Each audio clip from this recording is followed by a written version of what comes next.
Hello, I'm here with another video for you all, and today we now be reading a creepypasta about Smiley Dog. The author of this one goes by Mr. Pinch, and the story is titled Smiley Dog. So, let's begin. I was always afraid of dogs, even the friendly ones. I never felt safe around them. You never know when they'll bite you or rip out your throat, but I never hated them either. I just respected their strength and kept my distance. My mom always wanted a dog, but my dad was against it. They shared too much was his excuse. When I was 12 though, my parents got a divorce and my dad moved into a small apartment downtown. My mom took me to the local animal shelter so I could pick out a dog. She said that having a dog would help ease the pain of the divorce. Of course, I didn't want a dog, but I didn't want to upset my mom either. So I picked out a small terrier mix and named her Lucy.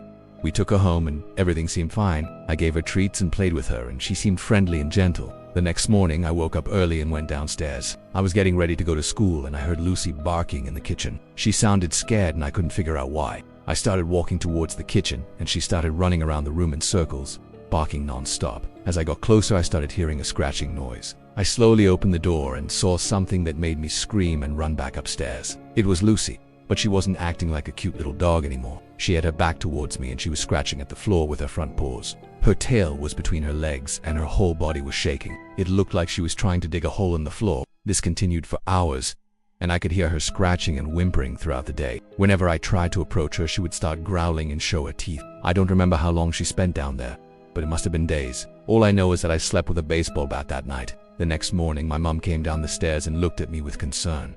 "What happened?" she asked. "Why do you have a baseball bat?"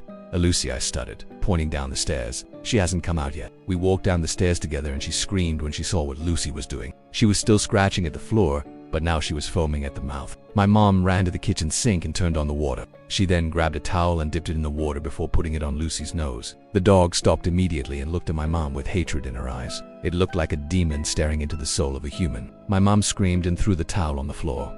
That's when I knew we had to get rid of her. We brought Lucy back to the shelter that same day. The workers there were surprised to see her in such poor condition. "What happened to her?" one of the workers asked. "She dug a hole under the floorboards and wouldn't stop scratching," my mom responded. "And she seems to hate me now." The worker nodded her head.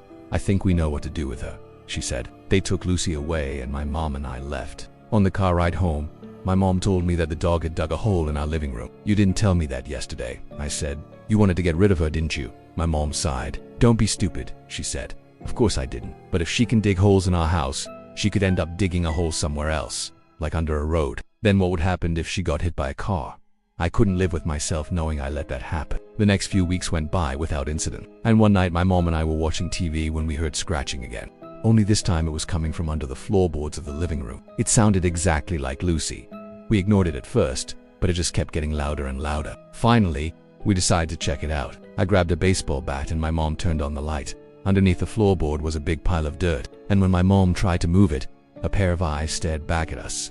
The creature underneath the floorboard started clawing at the wood and snarling. We could hear its teeth scraping against the wood as it tried to dig its way out. Then suddenly it stopped. The only sound in the room was the loud thumping of our hearts. Then we heard a voice. It was raspy and demonic, and it seemed to come from everywhere and nowhere at the same time. It said, "Let me out. Please, let me out." Then it started clawing again. "Let me out," it rasped, "and I'll give you a treat."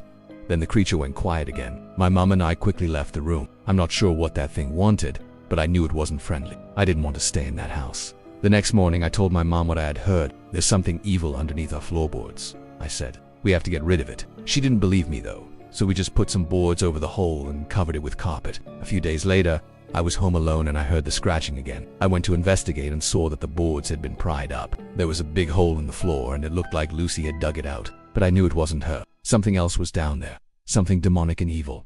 Then I saw it. Scratched into the floorboard was a smiley face. The last thing I remember is turning around and seeing the creature standing right behind me. The smiley face on the floorboard was its way of showing me that I was being watched. I guess it had been waiting for me to come home so it could finally greet me. And by now you're probably wondering who or what exactly this creature is. Well, let me tell you, if you find a picture of a dog with a smiley face drawn on it, don't look at it. If you do, the dog will find you and kill you. Some say the dog is a demon, but whatever it is, it wants you dead. It scratches up floors and walls until it can get to your basement. Then it waits until you're home alone and it kills you. If you try to run, it'll be faster than you. If you try to fight back, its teeth and claws will rip you apart. The only way to escape the dog is to ignore its presence. Don't acknowledge it at all. Don't turn around to look at it because once it gets you in its sights, you're doomed. The dog has killed hundreds, maybe thousands of people, and every day it's out there looking for more victims. I don't know where the dog goes during the day or how it finds its victims. I only know that it killed my family and it's out there somewhere. Maybe it's in your house right now, watching you as you read this story. The end. Thank you for listening to this story. If you enjoyed it, feel free to leave a like. I've been your host. Join me again next time for more creepypastas.